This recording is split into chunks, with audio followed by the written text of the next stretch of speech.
interesting to draw the conclusion from a recent thing. And I was thinking about Transformers 2, right? I've not seen it. Oh, that's pretty sad. See, watch that movie because in that movie, to me, the gaze of the person that watches the movie is absolutely suspended just by the speed of the images, right? And interestingly, what is moving in these images are advertising items for GM, right?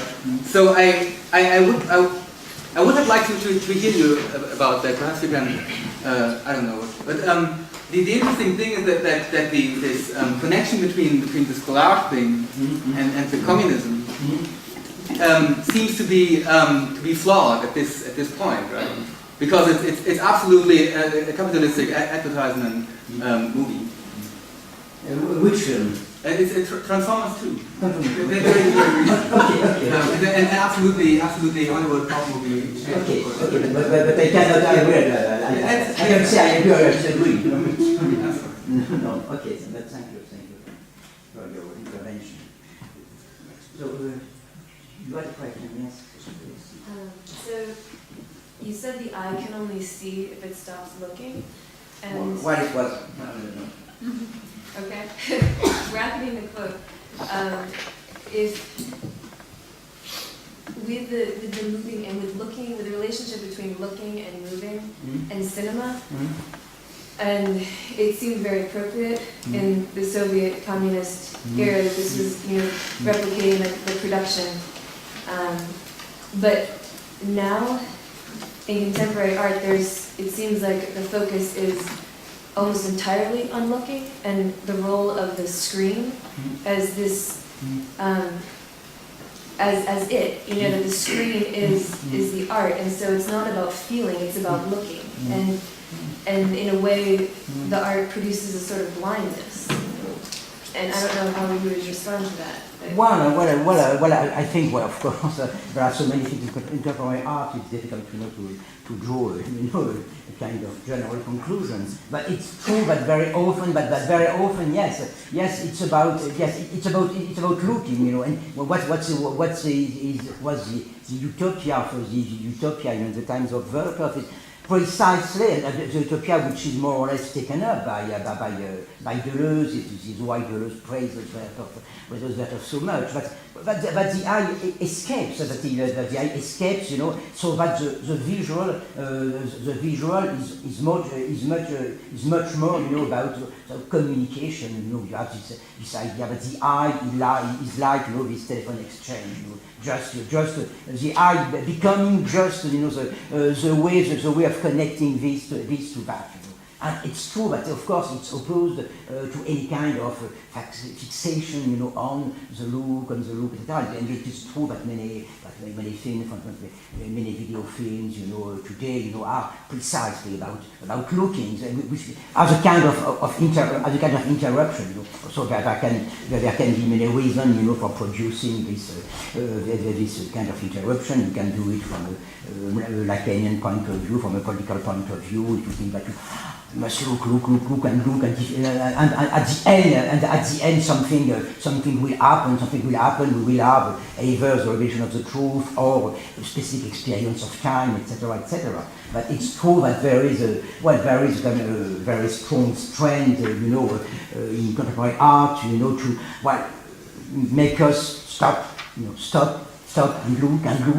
look at a spectacle which has just to be looked at, and you extend, the kind of enigma. Is it fascination, or is it kind of construction of discipline fascination? I don't know exactly, and sometimes the author doesn't know exactly, or says it's open. You can interpret it just as you like. But certainly, of course, I mean the statement, that the eye can operate only if it stops looking. Well, of course, it's a kind of provocation, But I think this provocation says something about a moment in the history of cinema and in the utopia of cinema.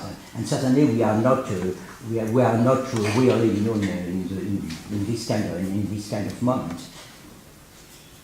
Okay. Yeah, I was wondering. So you talked a bit about the sort of formal communism of the montage in Jacques Ranciere's early films and how you are reciting that. But I was curious what you think about the form of communism that's enacted in Godard's work with the Jacques Ranciere group, because I've only seen one film that he made in that, and it was entirely consistent of a single shot of a discussion on a lawn during, I think, the protests. Which film? I forget the name of it. It was The Wind of the East. Was that it? Does that sound right? No, that's not right. I think it was The Wind of the East, but I can't remember the title. But I was curious, and then I was also thinking about the work of Jean-Marie Straub and Denis, and because they have a very communist vision, but it's a vision which is much more meditative and operating in a long form without the sort of lyrical montage that we see enacted in Vertigo. So I was wondering if you have if there's a different expression of communism in those sort of types. Yes, probably you can imagine different communist, different communist cinemas, you know, and Straub's communism. I don't think I don't know if you think specifically, you know, films like you know like Operae Contadini or films like this, you know. You have not seen it. We have not seen it. So what films have you in mind? Too early, too late. Huh? Correct English translation? Too early, too late. Yeah.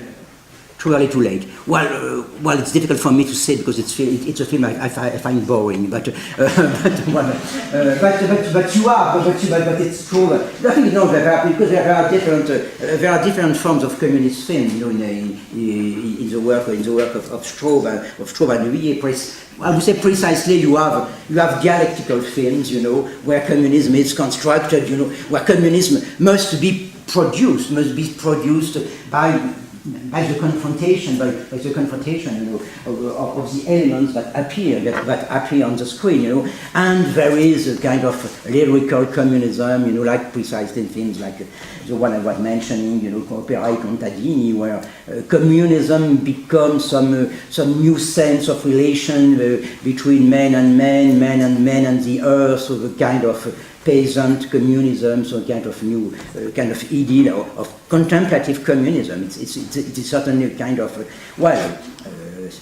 absolutely anti-machinic, you know, anti-Soviet communism, kind of pastoral communism. But it's interesting also because you have to in the same also, you know, you have at least two ways of featuring, you know, communism. Either as the solution that the viewer must draw from what he has seen, or from a spectacle which is directly offered, you know, on the screen to the viewer.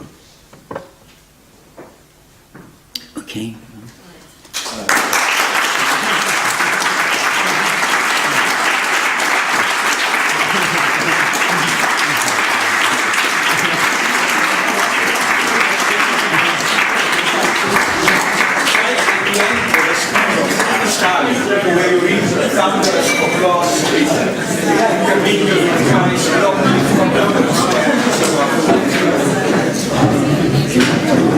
Est-ce que toi, le texte, est-ce que toi, tu peux me l'envoyer, toi, une...